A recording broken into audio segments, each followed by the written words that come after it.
നമസ്കാരം. ഇന്ത്യ പാക് സംഘർഷത്തിലെ വാർത്തകൾ റിപ്പോർട്ട് ചെയ്യുന്നതിൽ മലയാള മാധ്യമങ്ങൾക്കെതിരെ സോഷ്യൽ മീഡിയയിൽ കടുത്ത വിമർശനം. ഇന്നലെ രാത്രി പാകിസ്ഥാനിൽ നിന്നുണ്ടായ മിസൈൽ ആക്രമണവും അതിന് ഇന്ത്യ നൽകിയ തിരിച്ചടിയും സംബന്ധിച്ച വാർത്തകളിലാണ് വിമർശനമുയരുന്നത്. ഈ വിഷയത്തിൽ റിപ്പോർട്ടർ ചാനലിനെതിരെയാണ് കടുത്ത വിമർശനമുയരുന്നത്.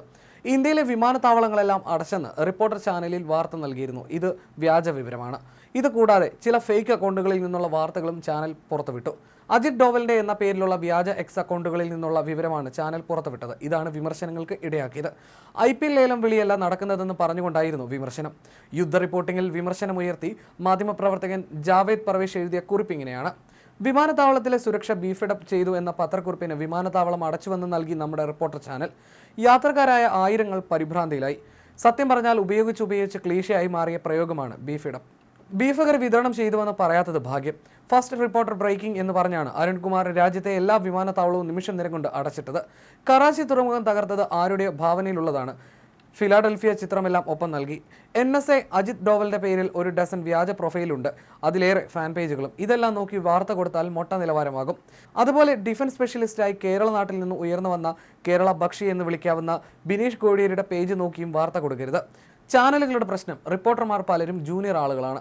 മിലിറ്ററി സോഴ്സ് ഏറെക്കുറെ ഇല്ല എന്നതാണ്. കൃത്യമായ സോഴ്സ് ഇല്ലെങ്കിൽ പിന്നെ ചെയ്യാവുന്ന മാർഗം ഔദ്യോഗിക സ്ഥിരീകരണം വരും വരെ കാത്തു നിൽക്കുക എന്നതാണ്. മിലിറ്ററി കറസ്പോണ്ടന്റ് കോഴ്സ് കഴിഞ്ഞവർ പഴയ നോട്ട്ബുക്കുകളിൽ പൊടി തട്ടിയെടുക്കണം.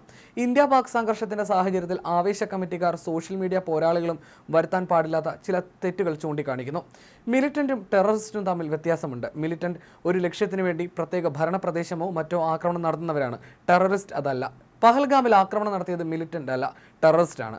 ഷെല്ലും ബോംബും മിസൈലും റോക്കറ്റും തമ്മിൽ വ്യത്യാസമുണ്ട്. ആർട്ടിലറി, ടാങ്ക് ഗൺ വിക്ഷേപിക്കുന്നതാണ് ഷെല്ല്. വിമാനത്തിൽ നിന്നും മറ്റും ഇടുന്നതാണ് ബോംബ്. സെൽഫ് പ്രൊപ്പൽഡ് ആണ് മിസൈലുകൾ. റോക്കറ്റ് പലപ്പോഴും അൺഗൈഡഡ് ആയിരിക്കും. മിസൈലുകൾ വിമാനത്തിൽ നിന്ന് ഇടില്ല, വിക്ഷേപിക്കുകയാണ് ചെയ്യുന്നത്. ഡ്രോപ്ഡ് അല്ല, ലോഞ്ച്ഡ് ആണ്. ആളില്ലാതെ പറക്കുന്ന എല്ലാം ഡ്രോണുകളല്ല. ന്യൂക്ലിയർ കേപ്പബിൾ മിസൈലുകൾ തൊടുത്താൽ ഫേസ്ബുക്കിൽ ന്യൂക്ലിയർ ബോംബ് ഇടരുത്. അതിന് ന്യൂക്ലിയർ വാർഹെഡ് വേണം. ആദ്യത്തേത് വഹിക്കാനുള്ള ശേഷി എന്ന് മാത്രമാണ് ഉദ്ദേശിക്കുന്നത്. ബാക്കി പിന്നീടെന്നുമാണ് അദ്ദേഹത്തിന്റെ കുറിപ്പ്.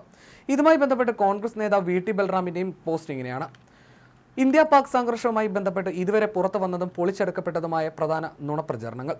1. പാകിസ്ഥാനിലെ ഭീകരവാദ കേന്ദ്രങ്ങൾ തകർത്തുകൊണ്ടുള്ള ഇന്ത്യൻ സൈന്യത്തിന്റെ ഓപ്പറേഷന്റെ പശ്ചാത്തലത്തിൽ BJP നേതാവ് K. സുരേന്ദ്രനും മറ്റും പലരും പങ്കുവച്ച വീഡിയോ വ്യാജമായിരുന്നു.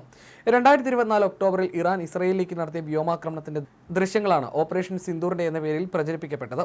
സുരേന്ദ്രൻ പിന്നീട് വീഡിയോ പിൻവലിച്ചു. ഓപ്പറേഷൻ സിന്ദൂറിന്റെ യഥാർത്ഥ ചിത്രങ്ങളും വിവരങ്ങളും സൈന്യം തന്നെ ഔദ്യോഗികമായി പുറത്തുവിട്ടിട്ടുണ്ട്. 2. ഇന്ത്യയുടെ 7 വിമാനങ്ങൾ പാക് പട്ടാളം വെടിവെച്ച് വീഴ്ത്തിയെന്ന് പറഞ്ഞ് ക്രിസംഗി യൂട്യൂബർ മാത്യു സാമുവൽ ചെയ്ത വീഡിയോയും അസൽ നുണപ്രചരണമായിരുന്നു. ദ ഹിന്ദു പത്രവും അതിനെ ഉദ്ദേശിച്ച് റോയിട്ടേഴ്സും ചൈനീസ് മാധ്യമങ്ങളുമൊക്കെ ഈ വ്യാജ വാർത്ത പ്രചരിപ്പിച്ചിരുന്നു. ദി ഹിന്ദു പിന്നീട് അത് പിൻവലിച്ചു.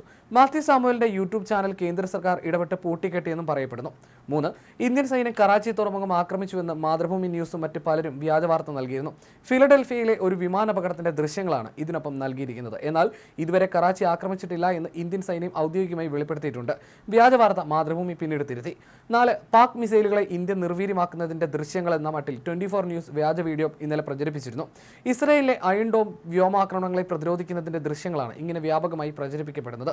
5. ഇന്ത്യയിലെ എല്ലാ എയർപോർട്ടുകളും അടച്ചിട്ടിരിക്കുന്നു എന്ന വ്യാജ വാർത്ത നൽകി റിപ്പോർട്ടർ TVയും ബിനീഷ് കോടിയേരിയും ഒക്കെ ജനങ്ങളെ പരിഭ്രാന്തരാക്കുന്നു. എന്നാൽ എയർപോർട്ടുകളിലെ സുരക്ഷ വർദ്ധിപ്പിക്കുകയും ടെർമിനലുകൾക്കകത്ത് സന്ദർശകരെ നിയന്ത്രിക്കുകയാണ് യഥാർത്ഥത്തിൽ ഉണ്ടായിട്ടുള്ളത്. 6. അമൃത്സർ മിലിറ്ററി ബേസ് ബോംബിട്ട് തകർത്തു എന്ന് പാക് മാധ്യമങ്ങൾ വ്യാജ പ്രചാരണം നടത്തുന്നുണ്ട്. എന്നാൽ 2024 ഒരു കാട്ടുതീയുടെ ദൃശ്യങ്ങളാണ് നുണപ്രചരണത്തിനായി ഉപയോഗിക്കപ്പെടുന്നത്. 7.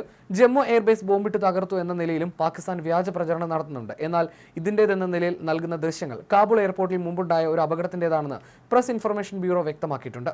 8. ഗുജറാത്തിലെ ഹസീറ തുറമുഖം പാകിസ്ഥാൻ തകർത്തു എന്ന പേരിലും വ്യാജ വീഡിയോ പ്രചരിക്കുന്നുണ്ട്. എന്നാൽ ഈ വീഡിയോ യഥാർത്ഥത്തിൽ 2021 ഒരു ഓയിൽ ടാങ്കർ സ്ഫോടനത്തിൻ്റെതാണ്. 9. പാക് സൈനിക മേധാവി കസ്റ്റഡിയിൽ എന്ന് റിപ്പോർട്ടർ TV റിപ്പോർട്ട് ചെയ്യുന്നുണ്ട്. എന്തോ ആവട്ടെ, പണ്ടേ തലയും വാലുമില്ലാത്ത കൂട്ടരാണ് പാകിസ്ഥാനും റിപ്പോർട്ടറും എന്നുമാണ് VT ബൽറാമിന്റെയും പോസ്റ്റ്.